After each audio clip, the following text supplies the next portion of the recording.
Coming up on WMLT, the swimming pool saga continues. And Athens gets a new restaurant. All this and more coming up on WMLT.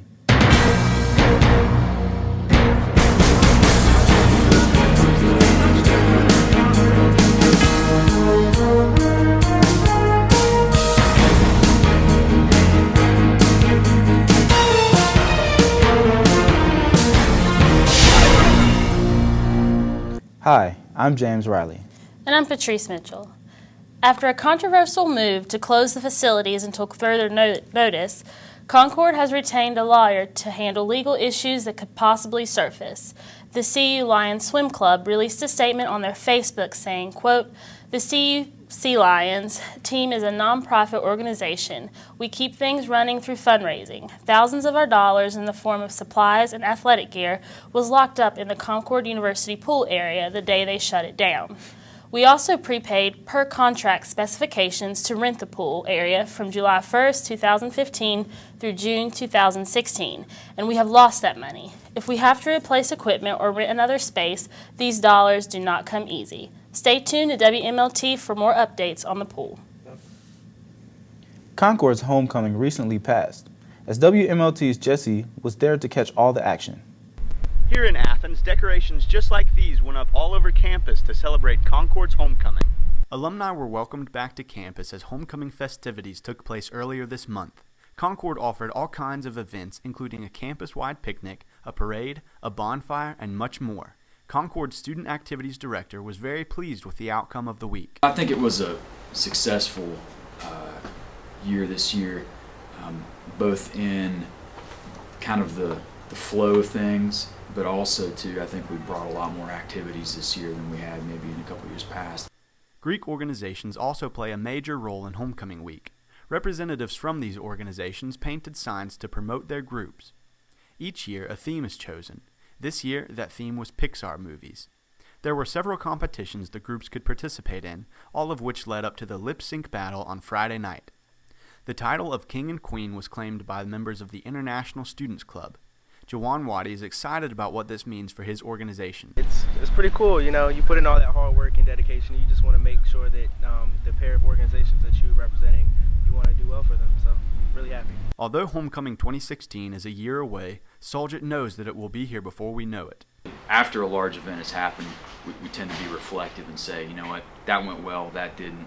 What can we do for next year to make that better? For WMLT News, I'm Jesse Stevens in Athens. The Athens community now has a new restaurant. Here's Kristen Osborne with the tastiest new spot in town. Moe's Restaurant and Cafe opened on Monday the 12th of October in Athens next to the Deli Mart. The restaurant, specializing in Greek, Italian, and American food, has gained a lot of business over the past few weeks. I spoke to the owner, Mo, about his expectations for the new addition to the town. It started very, very busy, more than I did. I was figuring out, but I see the people happy with the menu, the service, and everything. So that makes me happy too. I thought it was great. I think something like this is good for the town of Athens, and I also like the overall atmosphere. It's nice. It's great for the students, and it's great for the travelers going through. I think it's good for the town. So I think it's a win-win. Moe's is the first restaurant to open up in over 8 years in Athens since the showdown, which is a huge step for this small college town. At Moe's, you can order anything from burgers and pizza to subs, salads, or calzones. Not only is there a large variety of food to choose from, it's also really tasty. Reporting from Athens, West Virginia, Kristen Osborne, WMLT News. Things are getting spooky this time of year. With Halloween right around the corner, haunted happenings are happening everywhere. Here's WMLT's Josh Bennett with what went down at Fright Night. With creatures lurking around every corner, there's only one place I could be. This is our 6th annual Fright Nights event at the Resort at Glade Springs. We hold 4 attractions here at one location, and it's a really awesome spooky time. New this year, we have a 9-hole putt-putt course called Spooky Golf, which is a fun Halloween family event. We also have the escape room. This year's event also featured 3D Nightmare, which was a haunted house with surprises around every turn. I thought it was pretty scary. Yeah. And nobody touched me, thankfully. Ticket prices for this year's event range from $5 to $25, depending upon which attractions you wanted to see. If you think you missed out on all the fun, you're wrong, because Fright Night will be back again next week, Friday and Saturday night. For WMLT, I'm Josh Bennett. A new comedy club in Pipestem is creating a buzz around the region. Here's WMLT Brady Meadows with more.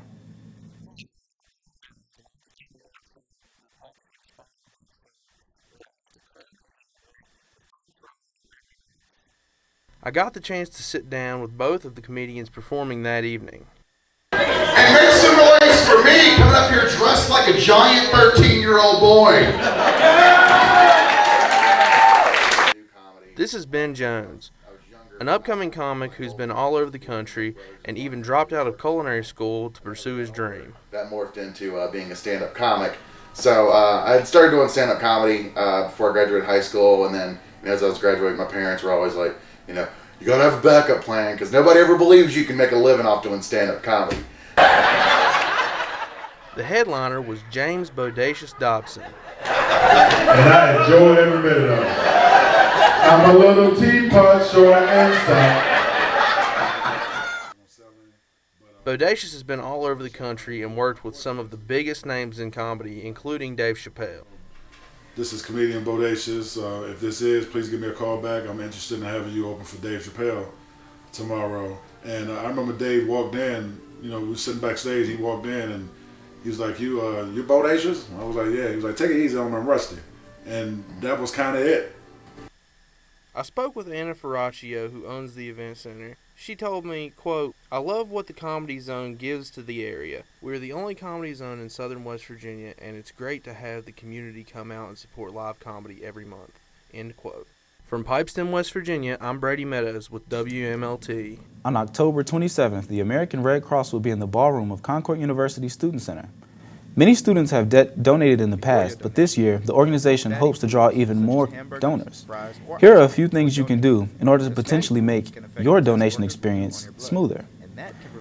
Before your donation, avoid fatty foods such as burgers, fries, or ice cream before donating. Fatty foods can affect the test workers will do on your blood and can prevent your blood from being used. If you're a platelet donor, remember that your system must be free of aspirin for 2 days prior to the donation. Remember to bring your donor card, driver's license, or 2 other forms of identification. During your donation, wear clothing with sleeves that can be raised above the elbow. Try to be relaxed by listening to music, talking to other donors, or by reading during the donation process. After your donation, drink 4 glasses of liquid and avoid alcohol for the next 24 hours. To avoid a skin rash, clean the area around the bandage with soap and water. If you experience dizziness or lightheadedness after your donation, stop what you're doing and sit or lie down until you feel better. Avoid performing any activity where fainting can occur for at least 24 hours. We'll be right back with more WMLT after the break.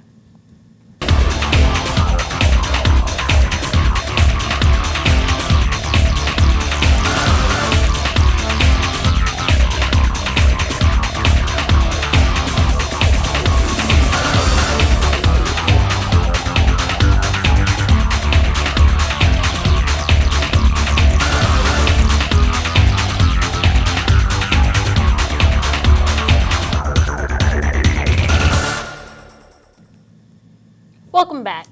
Everyone can use help with pumpkin carving at times. Here's WMLT's Josh Bennett with some pumpkin carving critiques. Before I can begin carving a pumpkin, I need to find out what type of pumpkin I need. Main thing is to look for a healthy one that's dried down, the stem is good. Beyond that, it's preference. Some people want big, some small, some fat, some whatever. Once in a while there's a tall, skinny one. Once in a while they may want one with a little green on, like this one is. Now that I know what type of pumpkin to look for once I'm at the patch, I'm able to find the right pumpkin. Now I need to learn how to carve it. A few essentials that you will need to carve a pumpkin are a scooper, knives, tape, and a stencil. After washing the pumpkin, next you need to cut the top off to remove the guts.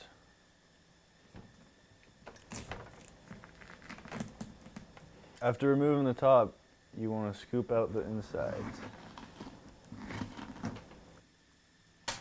After finish cleaning out everything, you want to get your stencil onto the pumpkin. After you finish tracing, take your stencil off and start to carve into the pumpkin. When carving a pumpkin, you need to be very careful about where you make your cuts, especially with something so detailed. Once you are done carving, just drop a candle in to light your display. Now that you know all the steps it takes to carve a pumpkin, you can create your own masterpiece. For WMLT, I'm Josh Bennett. Recent studies suggest that the millennial votes could be the deciding factor in the next election cycle. Here with the Millennial New Beat, Patrice is on the spotlight on the war on drugs. President Ronald Reagan declared America's war on drugs in the 1980s. The executive orders signed by President Reagan allowed for the White House to have more control over the national anti-drug efforts. Reagan's war on drugs included strong sentences for offenders and aggressive anti-drug propaganda.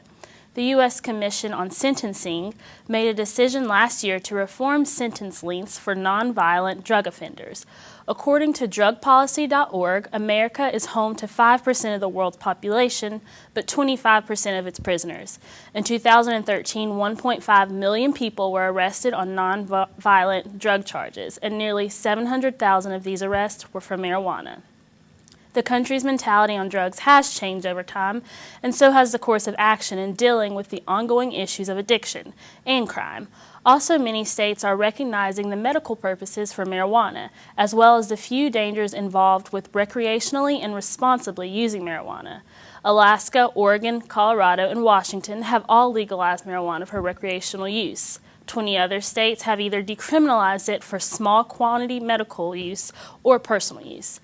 Drugs are still a very real problem in this country. Substances such as meth, heroin, cocaine, prescription drugs, and other controlled substances are devastating communities all over the countries.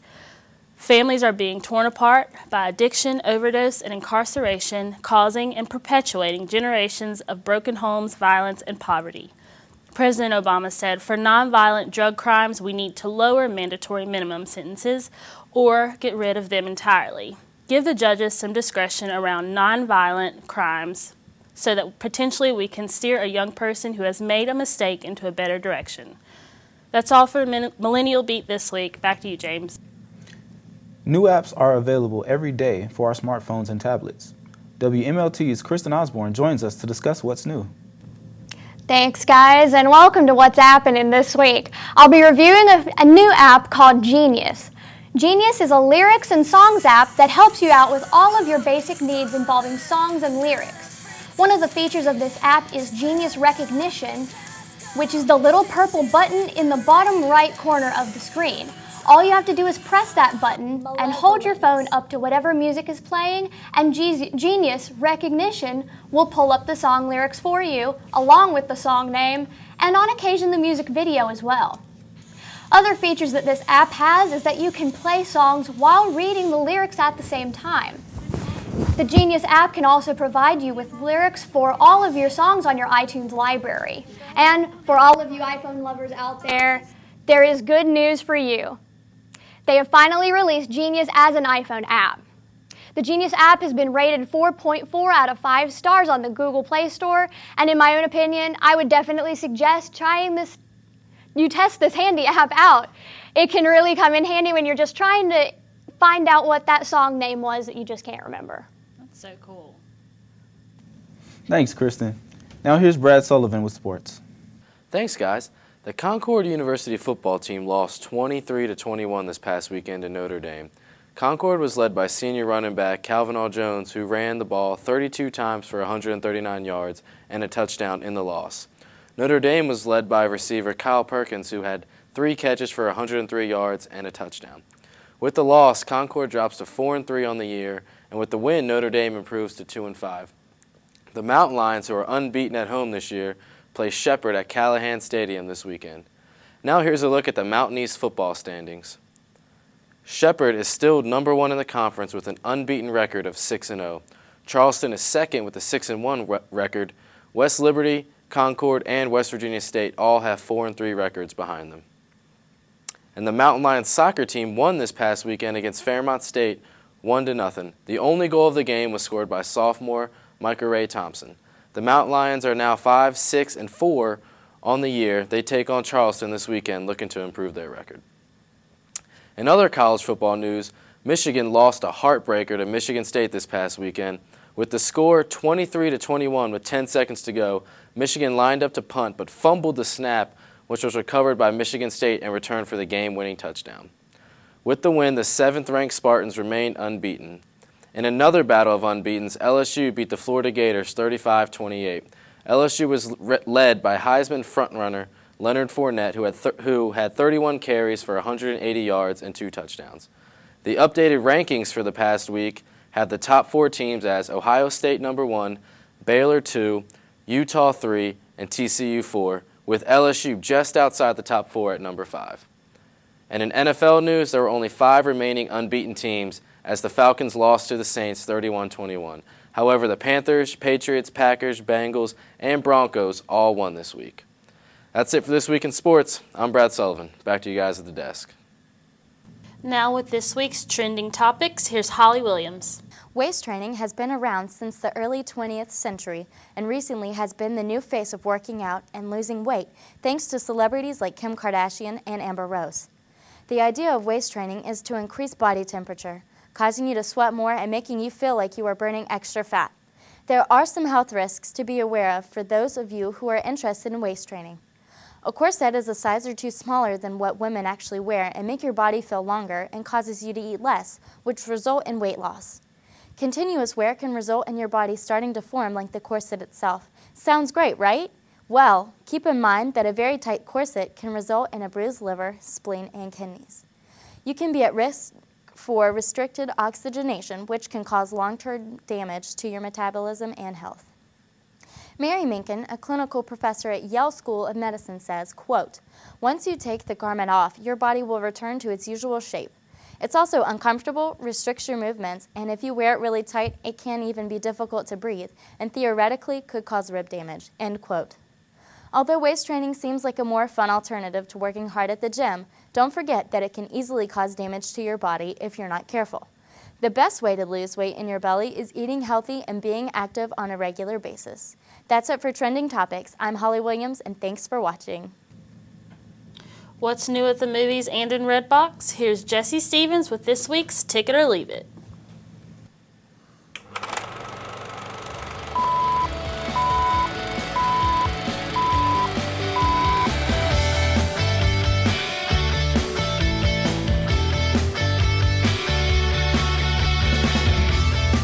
Hey everyone, Jesse Stevens here, and welcome to this week's Ticket or Leave It. This week on screen, we'll be checking out the heartwarming Disney flick, McFarland USA. This movie tells the story of an unlucky football coach and a worn-out farming community in Southern California. After being fired from his high school coaching job, Jim White and his family moved to the town of McFarland to seek new work. Jim is hired as the PE teacher and the assistant football coach, but he can't seem to find his place in the mostly Hispanic community. Finally, to the surprise of the town, Jim decides to build a cross-country team. He enlists some of the most troubled students at the small high school and hopes for the best. Obviously, things do not go as smoothly as Jim wants, but through months of training and perseverance, the team learns to work together and becomes inseparable. McFarland USA is a wonderful story that will have you on the edge of your seat. Although it does contain some mature content, it's very toned down to make it a family-friendly film. McFarland USA scores 4 out of 5 stubs. It's currently available at Redbox and on DVD and Blu-ray, so now is the perfect time to check it out. And that's it for this week's Ticket or Leave It. I'm Jesse Stevens. Thanks for watching. That's all for this week. I'm James Riley. And I'm Patrice Mitchell. Tune in next time for more WMLT News.